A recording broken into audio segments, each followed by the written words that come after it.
nommer toute la carrière, je ne sais pas si j'en ai le droit, si je devais nommer la carrière d'Alpha Blondy, je dirais de zéro à multimillionnaire. Parce qu'Alpha est parti de quelque part. Alpha a commencé à chanter, il a une histoire très édifiante que nous aurons l'occasion au fil du temps, au fur et à mesure de cette émission, de découvrir. Mais je veux tout simplement pour la première surprise, envoyer quelque part, envoyer les téléspectateurs à voir une vidéo d'Alpha Blondy. Première chance. Wow. Première chance. Il a saisi sa chance et ça a donné ce fruit.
À première chance en 1981, ici même dans ce studio, l'homme à la salopette blanche.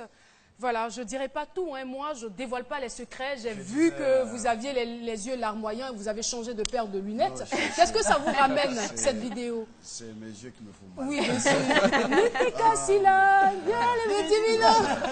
Je disais à mon petit frère que la salopette, c'est Fulgence Cassi. Le t-shirt. Le t-shirt en dessous, Fulgence Cassi. Les chaussures. Les sneakers en bas, Fulgence Cassi. Oh. Ok, c'est lui qui m'a habillé des pieds de la tête ce jour-là. Oh là là. Ce gars, c'était un Voilà. père, pas seulement un animateur, c'était un père. Et Fulgence Cassi, on va dire, qui a été avant-gardiste, hein, il faut le dire. Il était en avance sur son temps. Fulgence Cassi, un animateur à la renommée internationale. Au-delà de l'animateur, il y avait ce que j'appelle le psychologue. Parce que il m'a presque récupéré au bord du suicide. Il a pris le temps de m'écouter. Parce qu'il y a des grands désespoirs. Souvent, tu te poses des questions et puis tu te dis, est-ce que ça vaut la peine de continuer? Et puis, tu fumes de gros joints, et puis tu t'en fous, tu vois, non, j'ai plus rien à perdre, tu comprends. Et puis, tu as affaire à quelqu'un qui t'appelle et qui te dit, mais pourquoi tu te tues? Les mots qu'il m'a dit, personne n'avait eu le courage ou la gentillesse de me sortir de cela. Et non. Et c'est pour ça qu'à un moment donné, il m'a dit, bon, écoute, tu viens dormir ici. Il avait un petit studio, pas entrecouché, mais un salon et puis une chambre, ou deux chambres, je crois.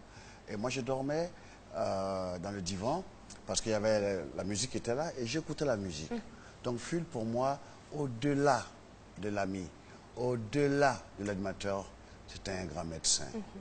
Et c'est lui qui s'est entêté pour vous introduire ici même à la RTI au détriment de sa carrière. Oui, il m'a Parce dit, que personne ne voulait de vous ici dans cette maison. il m'a dit, bon, tu sais quoi, moi j'ai des patrons. Tu arrêtes de fumer de l'herbe, ok? Et puis tu viens, parce que les gens ne te connaissent pas.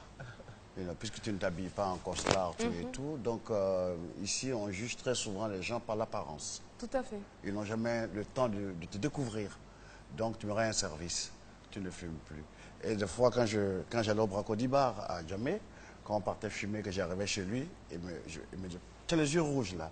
Et je lui disais, non, j'ai pleuré. Et des fois, il me disait, mais aujourd'hui, tu as trop pleuré. Hein. Il savait en fait. Oui, Phil était pour moi un ange gardien. C'est lui qui m'a présenté au 302. C'est lui qui m'a présenté à M. George Benson, ok, qui m'a présenté à M. Banama Debaka, Traoré Amadou Sekou, paix à son âme, Kanaté Amadou, paix à son âme aussi. Tous les Aldo Moro, ici, voilà pourquoi souvent quand je viens ici, j'ai mes mots Dieu qui commence.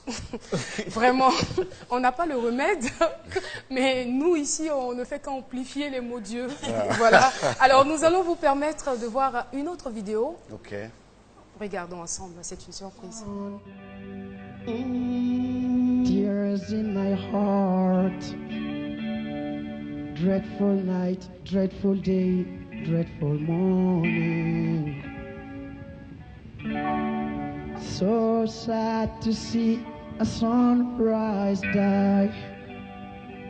I know Mary Drake shall rise again, shall rise again. Zion Lion just flew away to his mystic resting place. Why should black heroes die so soon? Why should black heroes die so soon? Why should black heroes die so soon? Why should they die so soon? Once again. Why should black heroes die so soon? Why should black heroes die so soon? Why should black heroes die so soon? Why should they die so soon? It's a silent night, silent news, and silent mystic night moon.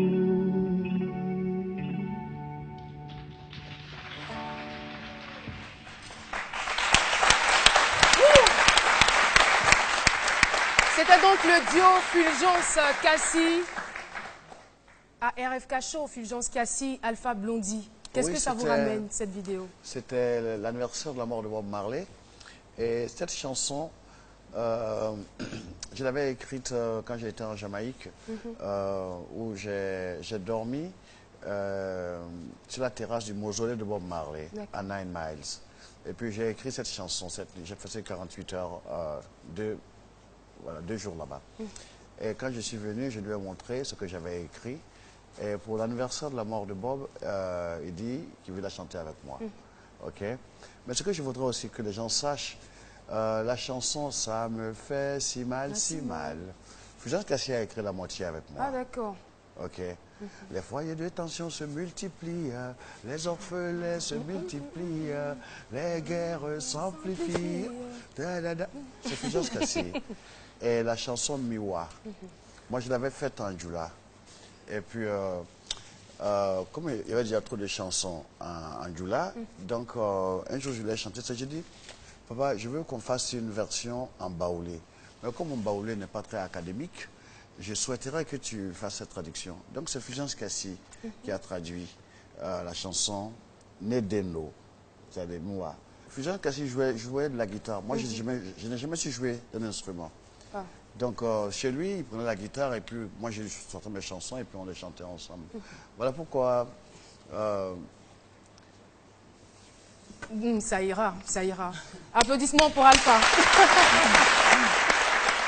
Alors, je veux savoir, Fulgence Cassie a été, on va dire, plus qu'un ami, a été un frère, vous a aidé à rentrer ici, à aider à faire de vous ce que vous êtes aujourd'hui. Quels sont les rapports que vous avez avec la famille de Fulgence Cassie? J'ai de très bons rapports avec la famille Fulgence Cassie. Son petit frère Lambert et mon fils Ismaël, je leur avais donné un studio, un de mes studios à la Riviera 3. D'accord. Ok, et puis ils ont mal géré. Et puis je me suis fâché avec les deux. Okay. Vous êtes toujours fâché? Non, vous savez, moi j'ai des colères qui passent. Ça vient comme ça passe. Et ça passe. Non, parce que je me suis dit, Phil et moi, on a galéré ensemble. Ok, on voulait réussir cette. Si on avait eu un studio, nous, à l'époque, et tous les artistes sont passés à Podium ou à Première Chance, on les aurait tout de suite, produits. Donc on s'est dit, mais vous avez la chance, on vous donne les jeunes quelque chose. Et puis c'était pour leur dire, la vie ne commence pas au 1er, au 15e étage. Ah, ah. Il y a le sous-sol. Tout à fait. Ok, donc, c'est ma façon de les punir, pas punir méchamment. Un garçon doit apprendre à se battre pour s'en sortir. Ça, c'est vraiment... Alpha Blondy. Vous allez certainement dire ce que vous êtes en train de dire de vive voix à quelqu'un qui nous fait la